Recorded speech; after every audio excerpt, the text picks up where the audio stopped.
Welcome, everybody, to episode 19 of the Art of Marketing podcast webinar series with your friends at Applied Art.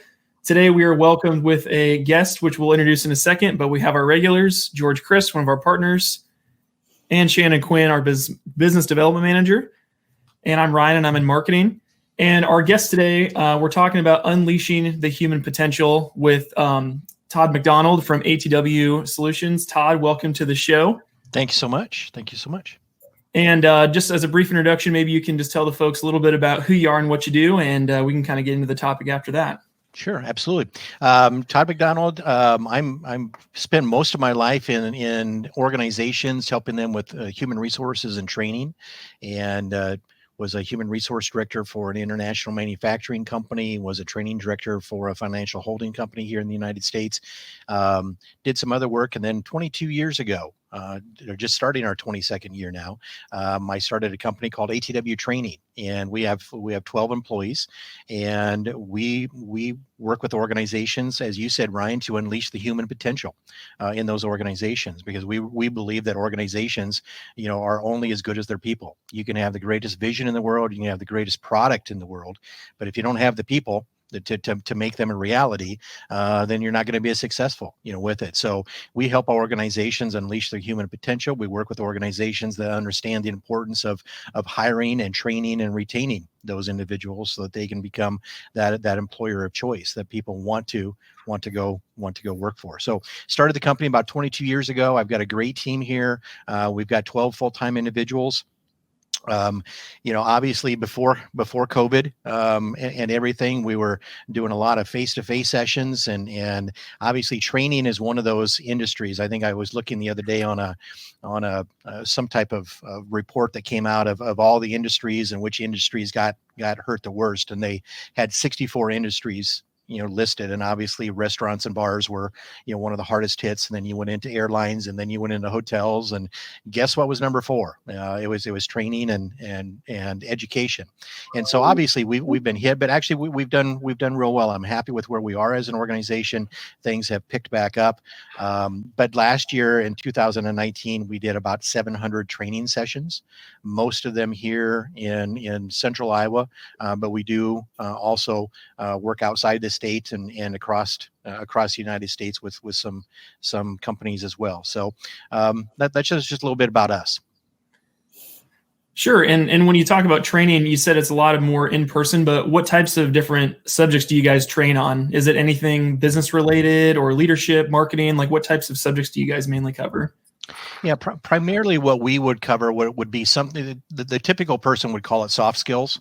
We don't like the term soft because we don't think that the skills that we talk about are soft. They're essential skills. So we call them essential skills. And so we're talking about things such as leadership. How do you continue to be a great leader in an organization, and how do you build those emerging leaders in your organization and the managers? So we have what we call the core 4: leadership, teamwork, because you want to work better together as a team. Customer service, it's all about serving your customers and doing a good job about that. And then communication makes all those things happen. So our core 4: leadership, teamwork, customer service, and communication skills. And you mentioned, we do a lot of face-to-face, but obviously and we'll get into some of the statistics here later with our latest trends and talent development survey. But most recently we've been doing a lot, obviously like everyone, virtual, and we were actually doing virtual prior to COVID. So I'm not going to use that P word. I'm tired of it. We were able to transition into, moving that area up just a little bit more. Todd, I wanted to ask a question that I think is relevant, is with the way the world is right now, the state of the world, are you being brought in? I would imagine tensions can be high within some companies and organizations. Are you going in and doing any kind of crisis management or crisis training for either leadership or team leads that are struggling to communicate with their employees? It seems like tensions might be kind of high. Do you do any of that? Yeah, one of our most successful programs is around, how do you have difficult conversations, and we're a little bit wary of going in and saying, okay, we're here to help you with crisis communication, because that puts everybody on edge. Oh my God, we're in crisis mode around here. But we do talk about how do you drive those difficult conversations? How do you have conversations when maybe the emotions are high? The impact of the results of the conversation are going to be high. So whether we have one program on crucial conversations, we have another one on driving difficult conversations. But yeah, we have a lot of that, and I think this is a time. We also do one, I think, that fits really well into that, Shannon, around emotional intelligence, because I think, how do you take, how do you understand, I would like to say, and I almost caught myself, I had to catch myself there, because I said, how do you take the emotions out? Well, you can't really take emotions out. What you can do is you can control those emotions, and you can be emotionally intelligent. So the driving difficult conversations and emotional intelligence are two big programs right now. Do you think companies and organizations realize when they have a need, or is it really just a matter of your salespeople having really good timing and having a good pitch? How often do you get called in? We get called in, quite a bit. Right before I came in here, we were just, a couple of my folks came in and say, we just had a conversation with this organization, and they're looking at doing this, this, and this. And, that had been a little bit of our, basically staying in touch with them. And I think that's a big part of sales today is really maintaining the relationships. Because right now, I mean, honestly, we have to understand that training to a point can get put on the back burner. All right. And we can push all we want. And we can talk about, hey, you need to continue to do this, but we have organizations that are just struggling, out there, and I understand that. So they can't just start, putting all their money, towards the training, when frankly it's about keeping people on board. So we like to work. One of the things that we say is we like to find the organizations that understand the importance of training, and so they understand it, and we can provide it, and then that makes it a very good relationship. Well, and I think the same can be said for marketing, George, and I know you can chime in on this, because people, you said you're on a list number 4. I think marketing's up there probably pretty high too, where people are conserving their dollars and viewing things, ranking what's important and what's critical and what's not. And part of our conversations regularly is the key is to not become conspicuously absent during this difficult time. You have to still have a presence. And so we have those conversations as well. Absolutely. And George can chime in there, but those are the two that I usually, when I talk to people, I said, the two things that get cut first out of an organization's budget are typically training and marketing, and to a point, and in some cases, I always try to talk about, the importance of keeping both of those. You need to keep out there in front of people, because frankly, right now, if they're not hearing from you, they're probably wondering, whether you're even still out there. I've been looking. I was on a search for an organization today, and I can't find them on the website, and I can't find them, through other things. And I'm Googling them, and I just can't find them. You got to stay out there. You got to stay out there in front of in front of folks these days. It seems to me that training is really important right now, because the way we work in the last few months has changed so dramatically. But Todd, you've been doing this for a while. I think the way we work has changed a lot over the last 10 years, with social. I mean, we're communicating more with Slack and all those tools. In terms of the 4 core skill areas, are people getting worse at those? Or does your training have to be different to take these new channels into account? How's that all affecting people's ability to conduct business? Yeah, that's a great question, and actually one I haven't heard before. So let me walk down them. When you think about one of the core 4, leadership, how has that changed in the last 10 years? Obviously, you've got different generations that have come into the workplace. You've got the whole issue of how do you lead a remote workplace, the whole connectivity issue of balancing work and life. You got the diversity aspect of everything. So, those are all changes, for leadership in there. You can go to teamwork, and you can think about the teamwork, and that the need for collaboration across organizations. We'll go into organizations and talk about their teams. And if you go into a department, they'll say, hey, we got a great team. And it's that team that goes up and down. But then I'll start to talk about, well, how do you work with the other groups, the other teams, that cross-functional collaboration? And I think that's a bigger issue, within organizations with that. Communication. We're sitting here today and we're talking with 4 tiles up here, where in the past it was walking out and knocking on a door or sticking your head in a cubicle or something and saying, let's talk. And while this is very functional and it's great, we miss some of those opportunities to have some of those social conversations where you just build relationships, and things. So I think it's really good. And customer service, I think just, customers are becoming, expecting a much higher level of customer service. I always, talk about that, talk to our folks and say, look, our product knowledge has got to be at 150%, because if they can go to our website and find it out better than actually calling you, I want them calling you, so you have an opportunity to talk with them, not just going to our website. Sure. It's very interesting. What is the number one thing that people are struggling with?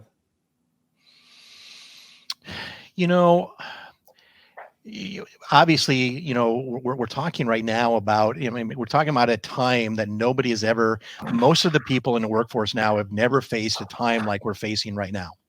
I'm 55 years old, so I've been in the workforce, since I was a teenager, and I've never seen something like that. And so people are struggling to see how does this all fit together.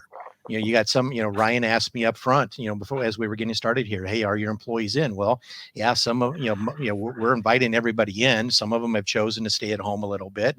But you've got other organizations that are saying, well, we're not going to bring people in until, January. We got some organization. I heard an organization last night saying, we're not going to bring them in until that we know that there's a vaccine and everybody has been vaccinated and some things. And so the biggest struggle that I see people having right now is our workplace has changed, and we're trying to figure out, how do I make this work? And whether it's, you're doing, the Zoom meetings all day long, and we've got, it's 9 hours of Zoom meetings or 8 hours of Zoom meetings, and we're getting so tired, of that. And how do we have a little bit of fun, in the environment, and how do we recognize each other in the environment? I think there's just a lot of challenges right now because we have this new workplace. Well, I think it's interesting, Todd, you mentioned like just getting fatigued out by Zoom. I remember there was a time when I think I had a call or something when it was years ago, and you get kind of like, oh, I got to get on camera. Like you're getting all set up and everything. Now it's just like commonplace. You just turn your camera on, you're like, what's up? And you just, it's just very common. Has there been, in some of the trainings you guys have been doing, has that been one of the things, is trying to navigate the new technology, but then also just how do you manage people remotely? How do you, manage or interact with your team and all these types of things when you can't physically go into their office, knock on their door, stick your head in their cubicle? Well, I think the first thing you probably assures everybody is everybody's wearing pants, right? Because that's the first thing. Let's all get dressed. Yep. Let's make sure that there aren't any accidents in that regard. Yep, absolutely. And we've had our share of, dogs that will come in and bark, and kids that will come in and put their head on their mom or dad's shoulder or something like that. Or, there's been all kinds of fun issues. I had, I did a session one time, and the gentleman, not, he didn't know it, but he was actually sitting out on his deck in the sun. It was in the spring. So it was like April or May, a nicer day. And he was sitting out there. He forgot that he had his camera on, and he was just laying back, with his head back, and, in the sun and enjoying things. And he was actually paying attention, but he didn't really realize that he had his camera on, and everybody was kind of laughing at him. Sure. I don't think there's anything wrong with having a little more of a human element. We're all in this together, and doorbells are going to ring and dogs are going to bark. And I think that's okay. I've had really, I've been able to probably connect on a deeper level with some of the folks I'm talking to, because we just get right to it. It is what we're doing. Everybody's in the same boat. Yeah. I think Ryan, you talked a little bit about how do we, the use of the technology, and that, people are becoming more comfortable, with the technology. we use Zoom, we use Teams, meetings, we use GoToWebinar, we have WebEx, and there's all kinds of different technologies, and you guys are on a different technology even today, but so many of them have some of the same functionality. So it's getting to the point where you can kind of walk your way and kind of figure out some of the things. And I think the key thing with virtual learning is we've been looking at virtual learning, virtual training. And, I always talk about it, I'll go into an organization, we'll be talking about different things, and something about, meetings will come up. And I'll ask them the question, well, do you like meetings or do you hate meetings? And everybody puts up their hand. I hate meetings. I hate meetings. And then, I'll talk with them. I say, you don't hate meetings. You hate bad meetings. And virtual learning is kind of the same. There's there's some bad virtual learning, out there where it's just that, the person that will stand up there and talk for 30 minutes and it just, there's no engagement, there's no nothing. It's that asynchronous, approach to it. But there's also some really good, meetings when you use the technology the way it should. And we really try to push ourselves to be on that good end of that continuum when we do that. Have you find that people learn as effectively virtually as they did when you were meeting in person? Mm-hmm. I think if the session is done right, I think that virtual can be a great learning experience. It can be just about as good. In fact, I was talking with a group the other day, and they were talking about, what's your approach to, doing the virtual learning and the design of the virtual learning. And I said, well, we never forget what we do in the classroom. What is it that you do in the classroom that people really like? You get the engagement, you get people talking, you get them discussing, some of the type of things, you get them role playing and practicing and doing different things. And I think a lot of people, when they look at virtual learning, they say, well, we can't do those type of things. It's virtual. Well, you can. And it just takes a little bit of work, to do that, and a training platform that will allow you to do that. We through WebEx, and I know Zoom does it, and GoToTraining does it, and a lot of those things. You can do breakout rooms. Okay, you just got to figure it out, and you got to get comfortable with doing those type of things, and you got to get your participants comfortable with it. We usually spend, if we have a session that starts at 9:00, we invite everybody in around 8:45, and we just run through the tools with them, and say, okay, here's how you're gonna, when we ask you to grab some screen and type on the screen, here's what you do. You go up here and you do this. And when we ask you to give us a check mark or a heads up or a thumbs up or something like that, here's how you go do that. So part of it is teaching people how to use the technology. Yeah.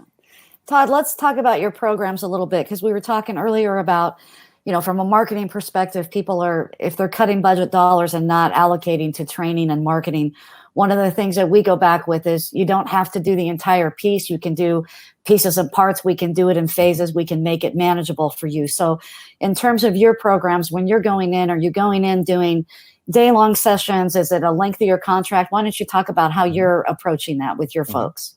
Well, I'm going to take a step back even a little bit further than that. So when we look at our products and services, we have the ability to do face-to-face. We have the ability to do virtual.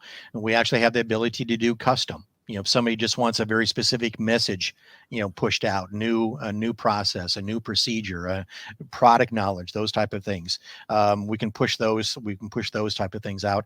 And then we try to blend some of those things together. Typically when we look at unleashing human potential, it's like anything else. You're not going to become a superstar baseball player or a superstar dancer or anything else overnight. You go to that one-day workshop and you can get something out of it. But really it's going to take more time. John Maxwell, most people know him as one of our, big authors of the day that talks about, he said, developing as a leader is a journey. Okay. It starts today, but it, continues day after day. You need to continue to build. And so, we talk about, and I always have to be careful about this because we do the 1 days. That's just what some people have. That's the only time they have. That's the only budget they have. And we're going to do the best we can do. Most of my team, they always give me a bad time because I've used the same analogy for the past 22 years. And that is the Gatorade dump versus the Folgers drip.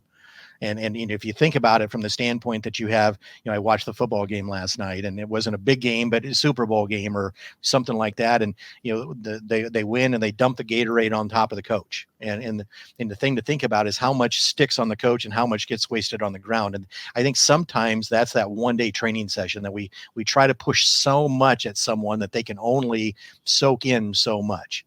And what we really like to do is we like to do the kind of that Folgers drip approach, your drip coffee maker, where what we do is we'll do them shorter. Maybe they're 1 hour, maybe they're 2 hour, maybe they're 3 hours, but we'll do them over a period of time. Now, our best-selling training program is our management development program. It's a 6-month blended learning training program that includes in-person classroom sessions, live virtual learning on topics. We send out some podcasts for them to listen to. There's a couple book reads. There's an e-learning program in there. And over 6 months, they spend about 3 to 4 hours a month on different things. And so then, the first month they learn some things, and then that builds into the second month, and then that builds into the third month. And what you're doing is you're just layering what they're learning, and kind of like filling out the coffee pot. And so by the time they're done, their coffee pot is filled up, and they've been able to collect and to retain more of that information. So I'm firmly in belief that, very few times do we go in and just do one session for an organization. It's how do we split this up? How do we make this? How do we apply it, within the organization? That's awesome. Do you typically, is it mainly executive coaching, or is it team members, or a blend of both? When people reach out, is it often my people need help rather than I need help, or vice versa? Is it like help me and not my team? Like what's typically when people reach out, where does that come from? Well, I always have to grin a little bit about that because, and I have to be careful because I am the president of my organization, but it seems like, that top layer, don't feel I don't need to be trained with it, but my people need to be trained. When in a lot of cases they do need to be trained. What we try to do is we don't talk about training. We do workshops for executives, where we can facilitate their thoughts and ideas and their thinking about their organizations. But mostly typically our sweet spot would be that middle level manager on down within an organization.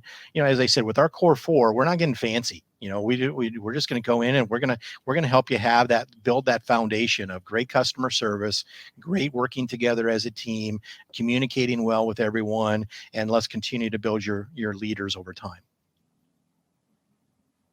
What type of questions do you typically get for certain industries? Like what are the main industries that you serve in the Iowa area, and even outside of Iowa if you guys serve other markets? Yeah. So we work with in basically about every industry. In fact, I think in a couple of minutes we can go to our trends and talent development survey, and we'll talk about that a little bit. But we had as far as that survey, we had about 117 different 117 different respondents across the state of Iowa in 30 different industries. So right there, it tells you how many industries that we're in and what we're doing. I think, when we look at us and what's going on in the state of Iowa, manufacturing is obviously a big part of Iowa. Finance and insurance is a big part of Iowa. The thing is, though, most of those organizations, when it comes to people issues, it's the same issues. It's the same issues as that. Hey, I've got somebody that's been promoted into being a new manager. They were really good at their job. They've never been taught how to be a manager, how to set goals, how to have a coaching discussion. And I don't care whether you're in banking or whether you're in finance or whether you're in construction or whether you're in healthcare. Every manager is going to need some of those same things. Now, when you get down into some of that custom development, we had somebody that an organization that is in the roofing business, providing products for roofing the other day, and they were talking about a certain thing that the roofers had to be able to learn how to do. And they sent us this 2-minute video of somebody doing it on a roof, and it was actually pretty good. And we looked at it and said, okay, well, what do you need with it? And they said, well, we need it to be 20 seconds because they're standing on top of a roof and they're watching it on their telephone. And they're not going to stand up there and go through a training session on top of the roof. They just need to know how to do those type of things. So that's where I think that a lot of, organizations can really start to use the training. I mean, it's becoming almost of that, let's Google how to do this job, type thing within organizations of, and we've done it for several, some very large production organizations in agriculture primarily, where they have a whole production system, and they're bringing people in to run certain machines, and they need to know how to do those. So how do you document that? How do they put a kiosk right there out there on the floor that says, hey, I'm going to do a changeover on this machine, how do I do it? And they can go over and they can push a button, and it says, here's your 10 steps in doing that changeover on the machine. So I think there's that side of things that different industries are gonna need. I think George is sharing your trends in talent development. Let's share some of the highlights of those with us, if you will. Yeah, I'm going to kind of change my look here so I can see it a little bit better with it. I wanted you guys' faces to be bigger there for a while. When you look at this, and so this is the 14th year that we've done this survey, and we send it out to some different organizations, and we just get feedback from them. It helps us as an organization, and we give it to them. And if anybody on the line would like to have, or if you're watching this video, all you've got to do is reach out to us, and we'd be happy to share a copy of it with you. But we just want to get a handle on things. And so this time we put it out in August. We just released it as of the taping of this yesterday. 117 people, 30 industries, as I said. And here were some of the top things. And key finding number one that we put in there is, more employees are working remotely. And that's kind of, when we released that yesterday, everybody just kind of nodded their head and, oh yeah, we are. The interesting thing that I would point out here is that when we did this survey last year, back in 2019, already 70% of companies said that, hey, in 2020, we're going to have people working remotely. They had no idea this pandemic was going to happen. So the shift was already going towards allowing some people to work to work virtually. What has happened with the pandemic is it just pushed it forward that fast. Now, I had a conversation with a local leader of an organization. It's been a couple months ago. It was probably May when I had it. And we were talking about employees working at home. And he said, I spent 23 years telling people that we were not going to allow them to work at home because they couldn't be productive. And he said, in 60 days, they've proven me wrong. He said, because we're running our organization from home. So, that fundamentally has changed. So, here, 88% of companies, said that they're going to have people working at home next year, which obviously is an issue for us, is how do we provide that training when somebody is sitting at home, or half of them are sitting at home and half of them are in the office. I think, underneath of that, if you look, down in there, I'll find my little, I'm not going to try to do my annotations because I forgot how to erase it last time. But if you look at how is talent development provided, within the organization, you can look at here. Whoops. I'm going to go back here. I hit the wrong one. Yeah. So I lost that. Let me go back here. I'm sorry. Nope, that's fine. That's fine. I just won't try to do it here. But if you look at it and say that, when we talk about how is talent development provided, right there, you can just stop right there, George. How is talent development, going to be done? There's 73% of them, said that they're going to attend scheduled webinars, which is, just that live virtual learning. But then they're also going to have, some hybrid sessions where they have some people sitting in the classroom and some not, and e-learning courses and things. So it's just going to be all over the board with how we're trying to provide some of the training. The key finding number two, what are the biggest challenges? Well, converting classroom content, that's a big deal. There's a lot of organizations out there that have just said, okay, well, we do this 3-hour training program on how to set goals. And so I'm just going to take my PowerPoints and I'm going to jump on and I'm just going to do them. Well, that's where we're leaning towards that bad virtual training, because what you do in a classroom doesn't always work, virtually. So you got to take some time and convert that. We've already talked about using technology, virtually. And then the big part, and I think that interesting, that the third point, down there at the bottom of the first page, convincing leaders about the capability and effectiveness of remote training. We had a lot of customers. And in fact, I can probably 5 or 6 customers that we talked about, that said, we're going to use this as an opportunity. We've been pushing this whole idea of let's do virtual training. Maybe it's a company that has, has a headquarters in Ames, but they're in 5 different counties, around it. And instead of having everybody drive in, boy, if we could just jump on for an hour and do a virtual session that way, but they could never get their organizations to say yes to it. And they said, we're going to use this as an opportunity to really show that this can be productive with it. So then, George, on the top side of that first page there, if we go back up for just a second, I think the interesting thing about budgets, here, and you could look at this in a good way or a bad way. 50% of the companies say that they're going to hold their budget steady. And 27% said they're actually going to go up. So that's about 77% that says we're going to hold it steady. We believe in it, and it's going to stay there. But typically, if you go back and you look at past years, usually that number is in excess of 90%, that it's either going to stay steady or go down. So I really look at this as people are saying, hey, I'm gonna really be careful with what I do, in the next couple of years, or next year, as far as the budget is concerned. And some of them are just going to say, look, I just don't think we're going to be able to do some things, and that's. That's understandable. Our job as an organization is to find those industries that have not been impacted as much and that are not going to be cutting their budgets and look at those. And, that's, two big industries that have been huge for us has been manufacturing and construction. Those industries really haven't slowed down. Construction is having a banner year with it. We have people that we work in the construction industry that says we would love to do training. We just have so much business. We got to keep them on the job. So now we're not faced with a budget issue. We're faced with a time issue. So those are some things. If we go to that second page, just to highlight a couple things in there. Ryan, I think you were asking a little bit about what are some of the topics and what seems to be, of interest to people out there. This idea of coaching skills, and this is not that one-on-one executive coaching. This is how do you teach managers on how to have conversations, with their people? How do you provide feedback? And then, based upon the type of feedback that you're giving and getting from your employee, then how do you coach them?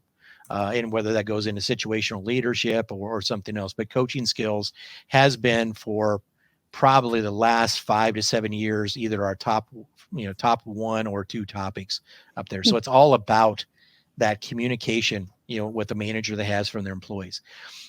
The new one, and it's not going to be a surprise, but the new one that jumped into the top 5 this year was diversity. Now, obviously, that's, we're having a lot of issues, social issues, in our country right now, and organizations are having to face those because, I'll go back to construction as an example. When you're on a job site and you have, a lot of different diverse, individuals working on the work site, how do you get them working together? How do you get them communicating? How do you get them all looking at the positive side of what everybody brings to the table? And so I think that's a big thing. And then, we've got some things on here on the number 3 was leadership skills for emerging leaders, and then career development and new employee orientation. And new employee orientation is really interesting. We've been talking with organizations. I was talking with a new employee that I know that joined an organization.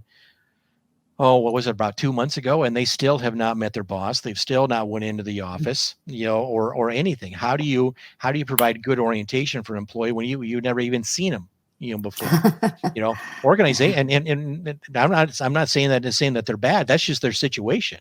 So how do you use, some of the things that you guys do? How do you use some of the things that we do and help them with, ways of doing that? I think that's huge.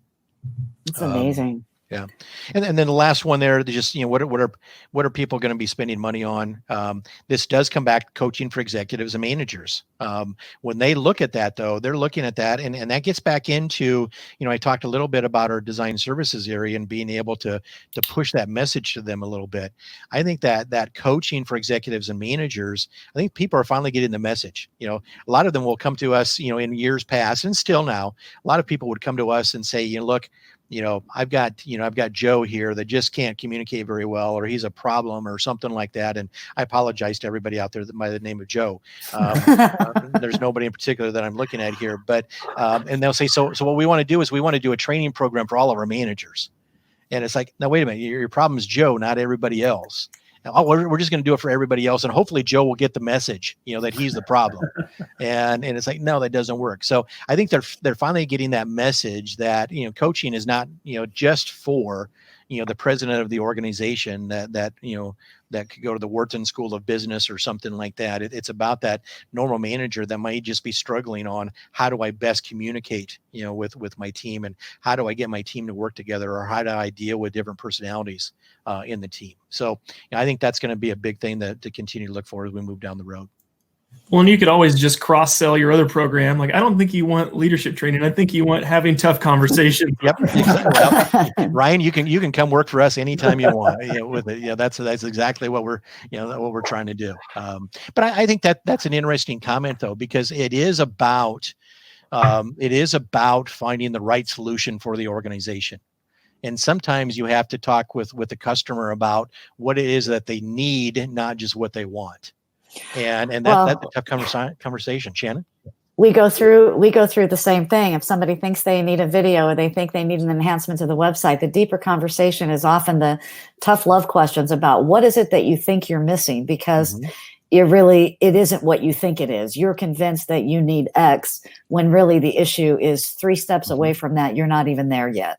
But it is the ability to ask those questions and to listen. That's going to reveal what the real issue is. One of the questions that we'd like to ask our customers is if you were to look ahead, 6 months after this initiative that we're doing, what do you want people to be doing? What do you want people to be saying? What do you want to be seeing in those people 6 months from now that you're not getting right now? And then that starts to lead us into what are the behaviors that we really need to be looking at, trying to modify. All great information. I think as we're heading to close, Todd, do you want folks that are interested in your services and want to talk to you about this or get a copy of this survey, how will they go about reaching you? Yeah, I would love to talk with anybody out there. We're firm believers. We're an organization that has purposely chosen to stay in the Central Iowa area and focus on Central Iowa. From day one, we talked about that we really didn't want to be that training company that was jumping on airplanes all the time. I did it for a while, and I always used to joke, I'd meet the New York consultants, in Chicago on their way to Des Moines, and I would meet them on my way to New York on that. And it's like, come on now, we need to change this. And so about 7 years ago, we purposely said, let's just focus here. Now, as I mentioned at the very beginning, we do some things, down in Miami. We've done some things up in New York and Dallas and Nashville and all over the place, but that's primarily because we have a contact here in Central Iowa. So if anybody is interested in talking with us, we'd love to sit down and just have a cup of coffee and talk. And you can go to our website. It's just atwtraining.com. All of our contact information is up there. The survey will actually be up there as well. So if they want that, they'll just find it in our training tools area up there. And actually, I think we have the last 10 years of surveys up there that if they want to kind of compare how it's changed over the years, or I always invite people to reach out to me, and my email address is todd@atwtraining.com. So it's very easy to do. Awesome. Before we close here, Todd, one last question. If anybody is questioning how to unleash the human potential within their organization, what's one of your biggest pieces of advice for them to start that conversation? Well, I will, I always, talk about it if there was only one thing that I could tell people, there's 3 rules in real estate. The 3 rules in real estate are location, location, location. The 3 rules in organizations, I think, are communication, communication, communication. It's so much of what we do is around communication. In leadership, we're talking about how do you communicate, provide feedback, and you do the coaching. And in teamwork, we're talking about how do you communicate collaboratively and look at the different things, and how do you be emotionally intelligent. And customer service is about listening as much as talking, and then driving difficult conversations. So there's always this underlying thing that it's all about communication. And I think you can track back almost any problem that you're having in the workplace is back to communication. So, focus in on that. Do you think communication's easier or harder now? Good advice. I think it's actually, it's interesting. The ability to communicate on all the different mediums is easier. Email is easy to use. Telephone you can still use. You can talk face to face. There's all kinds of different ways to do it. I think we get lost. In a lot of the technology, and nothing beats even just having a conversation like this. At least it's a live conversation. You can see, you can listen to the tone of voice. You can look at people's body language. Mhm. You can understand the words that they're using. It comes back to that. I think email is a fantastic tool, but I think it's like that tool in the toolbox that gets overused. It's used for too many. The hammer is used for too many things. Sometimes you need something else. Yeah, Well, I and agree. it's tough too, because sometimes it isn't only what you say, but how you say it. Mhm. And via email, so much of that is subject to somebody else's perception and the mood they're in and Mhm. their misunderstanding, and no opportunity to clarify or make it a little more personal. That's why it's, I try to type emails like I would talk, hoping that comes through, and I'm still subject to somebody else, Mhm. misunderstanding or misreading what you put together. So I get it. Well, Makes and it's really funny too, because we laugh a little bit right now, but it's reality. Even when we're communicating now face to face, but we're wearing a mask. Yeah. I find myself joking and saying something, and I'm smiling because I want them to know that this is just a joke. But then I forget I got a mask on, and they're looking at me like, you just called me a what? And it's like, oh, wait a minute, I didn't mean that. You're That's absolutely great. right. When you have a mask on, all you see Okay, is the Ryan, you want to eyes. wrap us up? Oh, sorry, George. Were you finishing a thought there? No, I was just saying, yeah, all you see is the eyes. We're actually doing a website for an eyewear company, so we think it's a perfect opportunity. Yeah, there you go. Yep, you got to communicate with those eyes. Awesome. Well, I think that about wraps up our show today. If anybody's wanting to watch any of these episodes or past episodes, make sure to go to artofmarketingpodcast.com. We can check those things out. Thanks again, Todd, for being on the show. And We'll make sure that we link up all your information down below the video and in the podcast show notes so they can track you down. Well, you guys keep up the good work over there. We really appreciate it, and look forward to talking with everybody else in a much better 2021, hopefully. Let's hope so. Thanks again, Todd. Really appreciate it. Thank you, Todd. Have a It great was weekend, everybody. super interesting. Thank you again.